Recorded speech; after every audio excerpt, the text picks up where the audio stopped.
నమస్తే welcome to 69 TV news నేను శ్రీకాంత్ ముందుగా బులెటిన్ లో హెడ్లైన్ చూద్దాం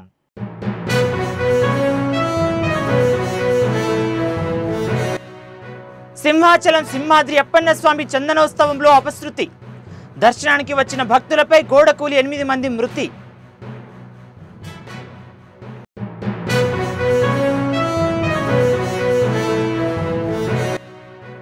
బీసీ బిల్లు ఆమోదించుకునేందుకు సీఎం రేవంత్ రెడ్డి ఇచ్చిన మాట తప్పారు బీజేపీ 2 నాలుకల ధోరణి అవలంబిస్తుందన్న బీసీ సంఘాల నేతలు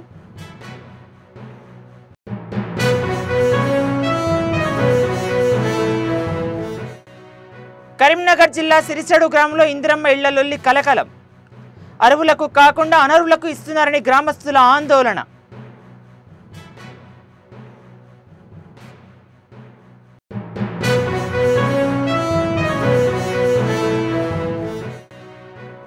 వనపర్తి జిల్లా గోపాల్పేట్ మండలంలో రైతులు ఆందోళన ఐకేపీ కేంద్రాల్లో వరి ధాన్యం కొనుగోలు చేయాలని దూడెక్కిన అన్నదాతలు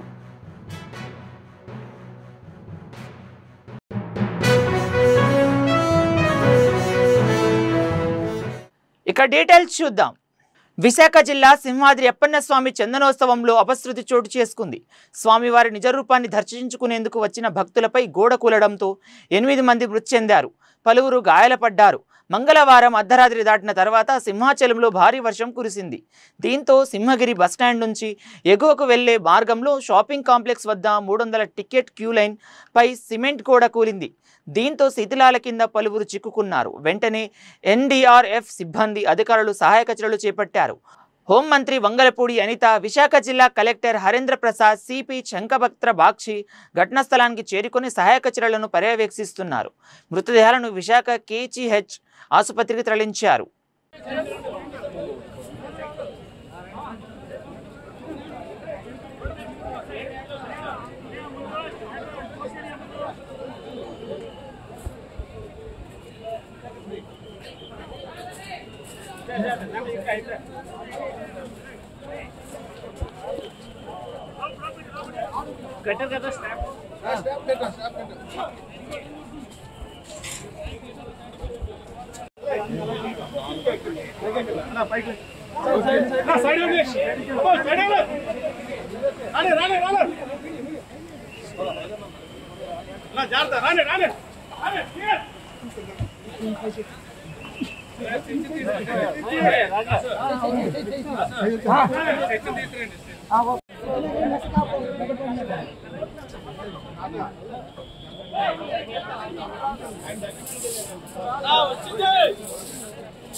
లేదు ఇక్కడే మన ఎక్కడైతే సహాయ చర్యలు జరుగుతున్నాయో అక్కడే ఉన్నాం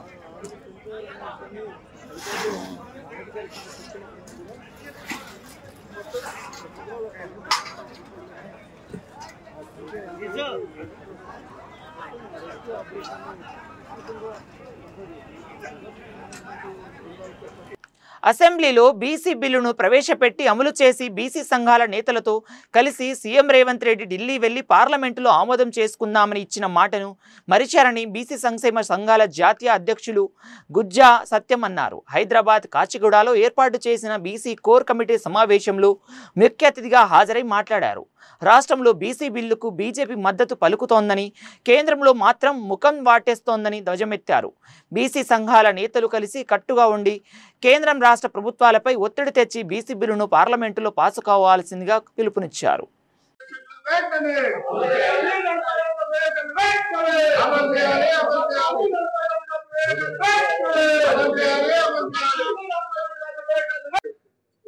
అసెంబ్లీలో బీసీ బిల్లు పాస్ అయిన తర్వాత మేము అఖిలపక్ష పార్టీలను బీసీ సంఘాలను అందరిని తీసుకొని ప్రధానమంత్రి గారిని కలిసి మన బిల్లును ఆమోదింపజేసుకుందామని చెప్పారు. మరి ఆ ప్రస్తావనే లేదు. మీరు గవర్నర్ గారు పంపించడం, గవర్నర్ గారు రాష్ట్రపతికి పంపించడం జరిగింది. మరి ఏ రాష్ట్ర ప్రభుత్వం అయినా వాళ్ళకు కావాల్సిన న్యాయపరమైన హక్కులను సాధించుకోవడానికి కేంద్ర ప్రభుత్వ పరిధిలో ఉన్న విద్యా ఉద్యోగ ఆర్థిక పరమైన రిజర్వేషన్ల కోసం బీసీ రిజర్వేషన్ పైన రాష్ట్ర అసెంబ్లీలో స్పష్టంగా వాళ్ళ వైఖరి తెలియజేయడం జరిగింది. రాష్ట్రంలో తెలంగాణ బీసీ బిల్లుకు స్పష్టంగా వారి మద్దతు ప్రకటించడం జరిగింది. మరి కేంద్ర ప్రభుత్వానికి ఏమొచ్చింది? కేంద్రంలో ఉన్నది, రాష్ట్రంలో ఉన్న బీజేపీ రాష్ట్రంలో అయినా కేంద్రంలో అయినా ఒకే విధానంతో ములగన చేయకుండా ఇంకా శాస్త్రీయం చేస్తున్నారు. మరి మీ వైఖరి ఏంటో చెప్పాల్సిన అవసరం ఉంది. ఇటు రాష్ట్ర ప్రభుత్వం అటు కేంద్ర ప్రభుత్వం తాంబూలాలు ఇచ్చేసాం తనుకు సావండి అన్నట్టుగా బీసీలను నడి సముద్రంలో వదిలేసి ఎటు స్పష్టంగాని అయోమయ పరిస్థితి నిత్యోగ్ని గోత్రం లాగా ఆ యజ్ఞాన్ని మండిస్తూనే ఉండాలి, ప్రభుత్వాల వెంట పడుతూనే ఉండాలి. ఈ వేదిక ద్వారా గౌరవ ముఖ్యమంత్రి రేవంత్ రెడ్డి గారికి ఒక విన్నపం, బీసీ సంఘాలతో మనం ఎట్లా సంప్రదించాలి, ఏం చేయాలన్న విషయాలు ఒకసారి ఇక్కడ చర్చించి మనం మీరందరి సమక్షంలో మీరు ముందుండి బీసీ సంఘాలను కేంద్ర ప్రభుత్వం దగ్గర తీసుకెళ్ళండి. కేంద్ర ప్రభుత్వం మీద మనం ఒత్తిడి తీసుకొద్దాం. ఆ ఒత్తిడి ద్వారా రాష్ట్రపతి ఆమోదం ద్వారా మనం ఈ బిల్లును సాధించుకుందాం. అలాగే భవిష్యత్ ఎన్టీఆర్ జిల్లా ఇబ్రాహీంపట్నం స్థానిక కళ్యాణ మండపంలో అమరావతి పునర్నిర్మాణ పనుల మహోత్సవ కార్యక్రమానికి సంబంధించిన సమావేశం జరిగింది. ఈ సమావేశంలో మంత్రి సవిత పాల్గొన్నారు. ఈ సందర్భంగా ఆమె మాట్లాడుతూ అమరావతి శాశ్వత రాజధాని కోసం ప్రధాని నరేంద్ర మోడీ మే 2వ తేదీన రాకను ఘనంగా స్వాగతించడం మనందరి బాధ్యత అన్నారు. అమరావతి రైతుల త్యాగ ఫలాన్ని మరోసారి గుర్తు చేసుకోవాలన్నారు. నమస్కారం. మరి ఈరోజు మైలవరం కాన్స్టిట్యున్సీలో సభాధ్యక్షులు స్థానిక శాసనసభ్యులు మరి పార్లమెంట్ సభ్యులు మరి ఆనందరావు గారు, అమలాపురం శాసనసభ్యులు మరి జనసేన బీజేపీ నాయకులతో అందరితో ఈరోజు రివ్యూ మీటింగ్ పెట్టాం. ఎందుకంటే ఈ రాష్ట్రానికి దశ దిశ, ఈ రాష్ట్రంలో ఒక భావితరాల భవిష్యత్తు కోసం ఒక రాజధాని ఉండాలని 14-19లోనే మాన్యశ్రీ ముఖ్యమంత్రి చంద్రబాబు నాయుడు గారు 33,000 ఎకరాలు పూలింగ్ చేయడం, మరి గత ప్రభుత్వంలో గాలి కొదిలేసి 3 ముక్కలాటాడిన వైసీపీ ప్రభుత్వానికి ప్రజలు కూడా బుద్ధి చెప్పి మళ్ళీ ఈ రాష్ట్రానికి రాజధాని అమరావతి కావాలి అంటే మళ్ళీ విజనరీ లీడర్ మాన్యశ్రీ ముఖ్యమంత్రి చంద్రబాబు నాయుడు గారు అవుతానే భావితరాల భవిష్యత్తు బాగుంటుందనే సంపూర్ణమైన నమ్మకంతో సంపూర్ణమైన మెజార్టీ ఇచ్చారు ఎన్డీఏ ప్రభుత్వానికి. మరి రేపటి 1వ తారీఖున మరి 2వ తారీఖున మన ప్రధానమంత్రి నరేంద్ర మోడీ గారు 1,00,000 కోట్లతో ఈరోజు ప్రారంభోత్సవానికి అమరావతికి రావడం నిజంగా చాలా గర్వంగా ఉంది. అందుకు మనము మన ప్రధానమంత్రి గారికి ఘన స్వాగతం పలకాలని చెప్పి కూడా ప్రజలు కూడా చాలా ఉత్సాహంగా, ముఖ్యంగా యువత మహిళలు కూడా చాలా మంది మోడీజీకి స్వాగతం పలకడానికి సిద్ధంగా ఉన్నారని కూడా తెలియజేస్తారు. లక్షలాది మంది ఉత్సాహంగా రావడానికి కూడా సిద్ధంగా ఉన్నారనే విషయాన్ని కూడా మీకు తెలియజేస్తున్నాం. కరీంనగర్ జిల్లా ఇల్లందుకుంట మండలం సిరిచేడు గ్రామంలో ఇందిరమ్మ ఇళ్ల లొల్లి కలకలం సృష్టించింది. అర్హులకు కాకుండా అనర్హులకు అధికార పార్టీ నాయకులకు సంబంధించిన వారికే వచ్చాయని ఇందిరమ్మ ఇండ్ల జాబితాలో పేరు రాని వాళ్లు ఆందోళన చేశారు. రోడ్డుపై బేటాయించి రాస్తారోక చేశారు. అధికారులు పోలీసులతో వాగ్వాదానికి దిగారు. నీళ్ల ట్యాంక్ ఎక్కి నిరసన తెలపాలని చూడగా పోలీసులు అడ్డుకున్నారు. ఇందిరమ్మ ఇళ్లు అర్హులకు ఇవ్వాలని డిమాండ్ చేశారు. అయితే అధికారులు మాత్రం మొత్తం గ్రామంలో 3,300 ఇండ్లు ఉండగా ఇందిరమ్మ అర్హుల జాబితాలో 380 మంది పేర్లు ఉన్నాయని, గ్రామానికి వచ్చిన ఇండ్లు 27 మాత్రమేనని ఇందిరమ్మ కమిటీ సభ్యులు ఇచ్చిన జాబితా ఆధారంగా లబ్ధిదారులు ఎంపిక చేశామని తెలిపారు.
నా పేరు రాజమణి, మా ఆయన పేరు ప్రవీణ్. మాకు గుంట భూమి కూడా లేదు, ఇల్లు లేదు, పరదలు కట్టుకొని పిల్లలతోటి మేము ఉంటున్నాము. ఇక్కడ ఉన్న వాళ్ళకు కూడా అదే పరిస్థితి. అందరము మేము ఇక్కడ ఇండ్లు లేదనేసి అందులో ఇండ్లలో పేర్లు రాలేదనేసి మేము ఇక్కడ మిగతా వాళ్ళందరూ ఎక్కువ వాళ్ళు ఓట్లేసిన వాళ్ళందరూ పిచ్చి వాళ్ళైతేనే గెలిచిందా? మేము అందరం వేయలేదా? ఇప్పుడు మాకు ఇక్కడ ఉన్న వాళ్ళని పోరాటం చేసే ఒక్కళ్ళకు గుంట భూమి లేదు, ఇల్లు లేదు. ఇప్పుడు ఉన్న వాళ్ళకు రైతు బంధు వాళ్ళకే కావాలి, దళిత బంధు వాళ్ళకే కావాలి. రైతు బంధు, దళిత బంధు, భూములు వాళ్ళకే, అన్ని ప్రతి ఒక్కటి వాళ్ళకే. మాకు ఎలాంటివి లేవు ఇంతవరకు. నువ్వేమన్నా కమిటీ సభ్యులు నీకు ఎందుకు ఇవ్వాలి, మేము ఇయ్యామని చెప్పి బరాబర్ చెప్పిండు అన్న. తర్వాత మేము ఇట్లా అడిగినాం, ఎందుకు ఇయ్యారు మీరు అది అనుకుంటా. మేము వాళ్ళని మాట్లాడిన తర్వాత డోర్ వేసుకొని వేయరన్న. డోర్ వేసుకొని పోయిన తర్వాత మేము మళ్ళీ ఎంపీడీఓ ఆఫీస్కి పోయినాం. ఎంపీడీఓ ఆఫీస్కి పోయిన తర్వాత ఎంపీడీఓ గారు ఏం చేసిండన్న అంటే, ఆయన మీ ప్రాబ్లం ఏంది చెప్పండి అన్న. మీ ప్రాబ్లం ఏం చెప్పినా సార్ సో అండ్ సో అని చెప్పి. వనపర్తి జిల్లా గోపాల్పేట్ మండలంలో వరి ధాన్యాన్ని కొనుగోలు చేయాలని రైతులు ఆందోళనకు దిగారు. బుద్ధారం గ్రామంలో 5 ఐకేపీ సెంటర్లను ఓపెనింగ్ చేసినా ధాన్యాన్ని మాత్రం కొనుగోలు చేయడం లేదని ఆగ్రహం వ్యక్తం చేశారు. ఘనంగా ప్రారంభం చేసిన వరిధాన్య కేంద్రాలలో కొనుగోలు చేయాలని రైతులు రోడ్డుపై బైఠాయించారు. బుద్ధారం చుట్టుపక్కల గ్రామం రైతులు పెద్ద సంఖ్యలో వచ్చి ఆందోళనకు దిగారు. ఆరుగాలం కష్టపడి పండించిన ధాన్యం గాలివానకు తడిసిపోతుందని వెంటనే కొనుగోలు చేయాలని డిమాండ్ చేస్తున్నారు రైతులు.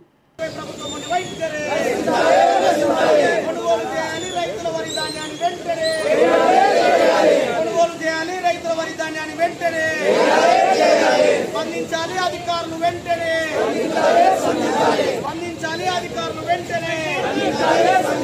రావాలి రావాలి రావాలి రావాలి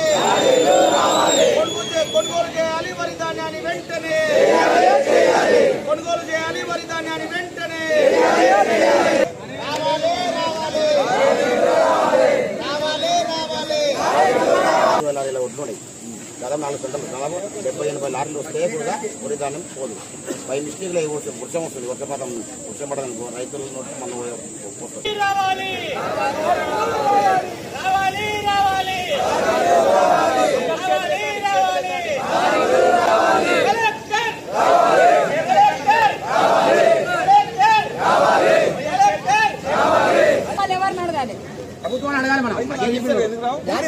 ఒట్లదే మేము ఒట్లేసి తినాక దుడ్డే తినాలి. అప్పుడు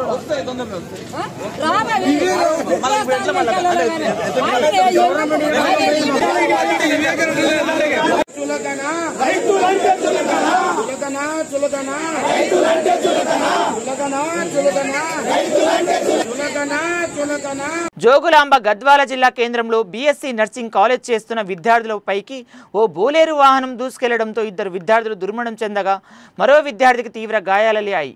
కాలేజీ ముగించుకొని గద్వాల ఎర్రవెల్లి రహదారిపై జిల్లా కేంద్రంలోని మహేంద్ర షోరూం ఎదుట నిల్చున్న విద్యార్థులపై ఎర్రవెల్లి నుండి వస్తున్న బోలేరు వాహనం ఢీకొట్టడంతో మృతి చెందారు. అనంతరం అక్కడే పానీపూరి బండిని ఢీకొట్టడంతో అక్కడ నిలుచున్న ఓ బాలుడిపై గ్యాస్ సిలిండర్ ఆయిల్ పడడంతో తీవ్రంగా గాయపడ్డాడు. అంటే మనం ఎంతసేపు కాపలు ఉంటాం, ఇప్పుడు ఉంటాం కాబట్టి మనం కాపలు ఉంటాం, ఇగ్గులాడతాం.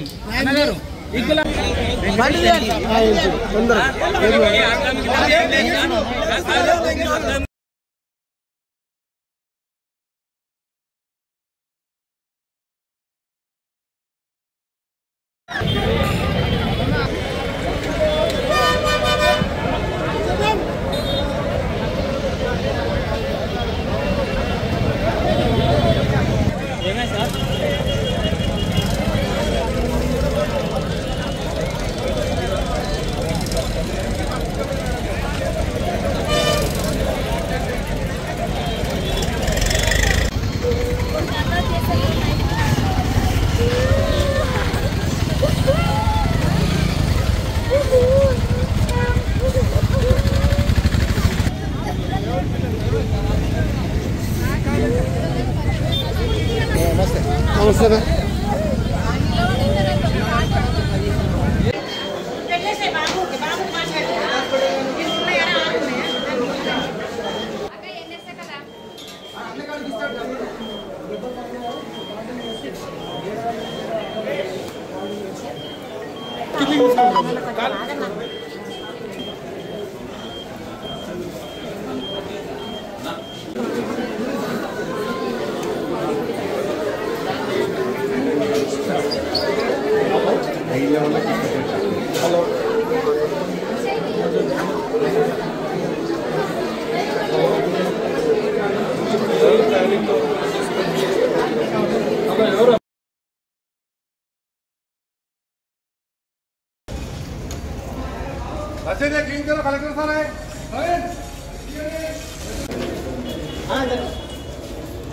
యాదాద్రి జిల్లా మోటుకొండూరు మండలం కాటెపల్లి గ్రామంలో గోదావరి ప్రీమియం ఎక్స్ప్లోజివ్ కంపెనీలో భారీ పేలుడు సంభవించింది. పేలుడు దాటికి కంపెనీ బిల్డింగ్ పూర్తిగా ధ్వంసమైంది. సుమారు 100 మీటర్ల దూరంలో ఫ్యాక్టరీలోని మెటీరియల్స్ ఎగిరిపడ్డాయి. ఈ ప్రమాదంలో పలువురు కార్మికులు గాయాలు కావడంతో భువనగిరి జిల్లా ఆసుపత్రికి తరలించి చికిత్స అందిస్తున్నారు.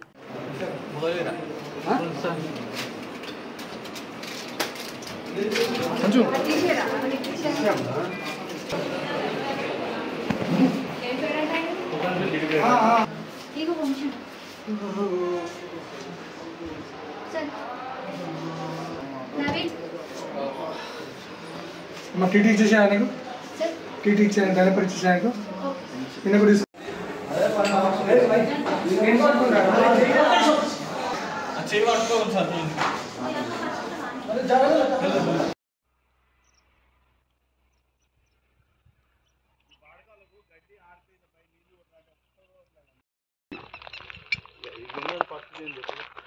ఇంకెక్కడదన్నా కథమే అందరు కథమే ఇక్కడ.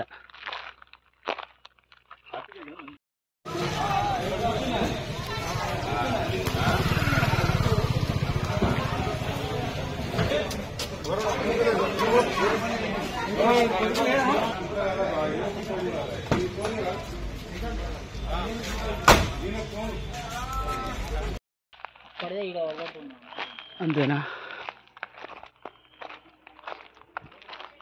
హలో రమేష్, ఎక్కువసేపు ఉండకిడా.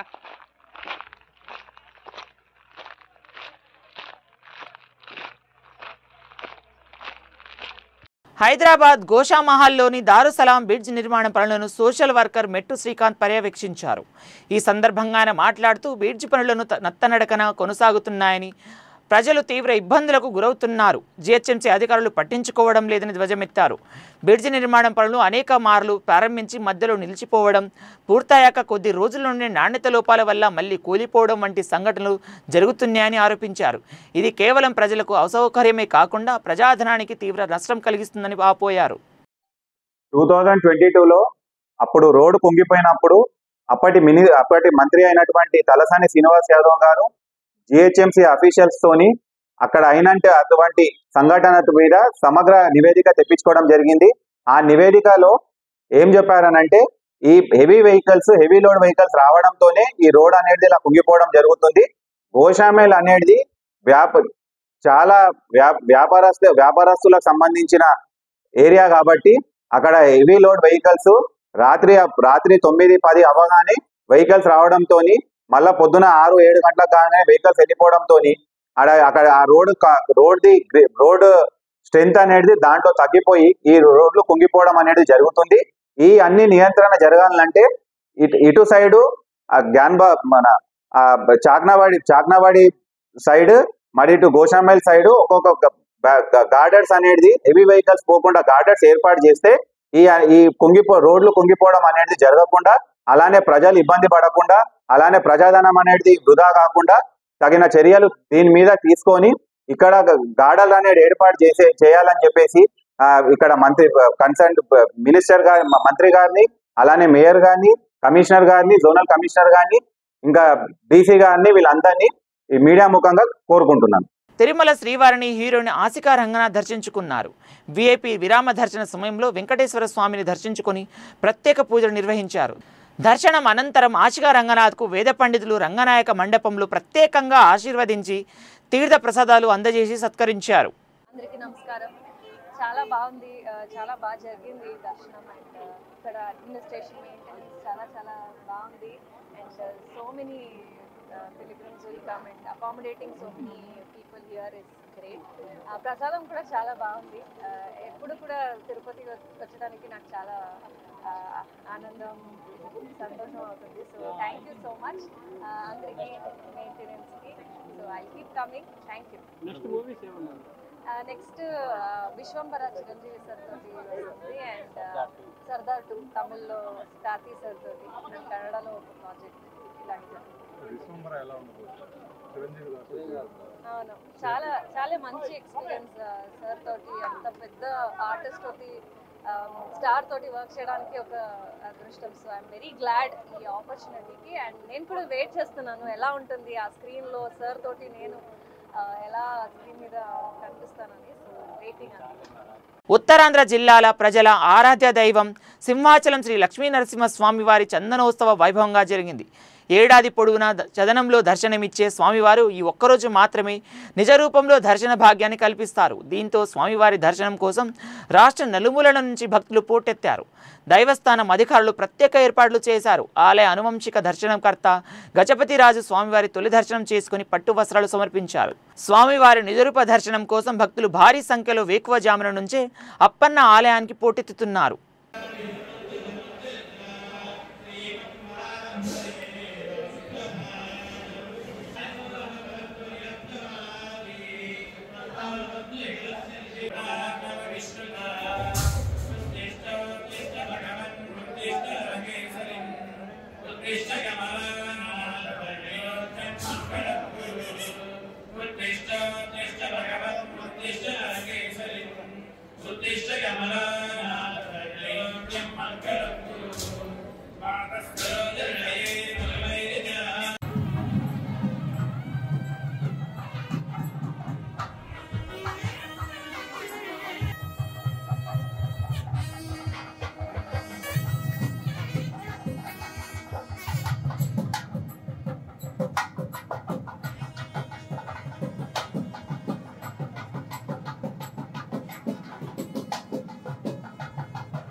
బులెటిన్ ముగించే ముందు మరోసారి హెడ్లైన్ చూద్దాం.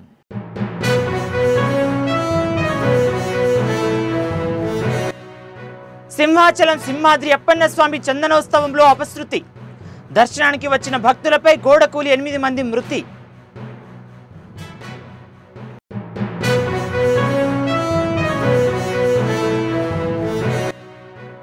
బీసీ బిల్లు ఆమోదించుకునేందుకు సీఎం రేవంత్ రెడ్డి ఇచ్చిన మాట తప్పారు. బీజేపీ 2 నాలుకల ధోరణి అవలంబిస్తుందన్న బీసీ సంఘాల నేతలు.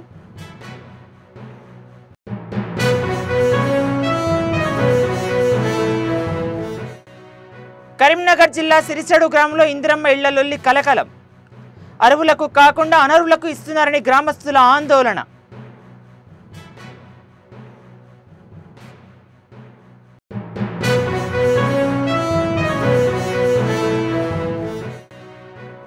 వనపర్తి జిల్లా గోపాల్పేట్ మండలంలో రైతులు ఆందోళన. ఐకేపీ కేంద్రాల్లో వరి ధాన్యం కొనుగోలు చేయాలని దూడెక్కిన అన్నదాతలు.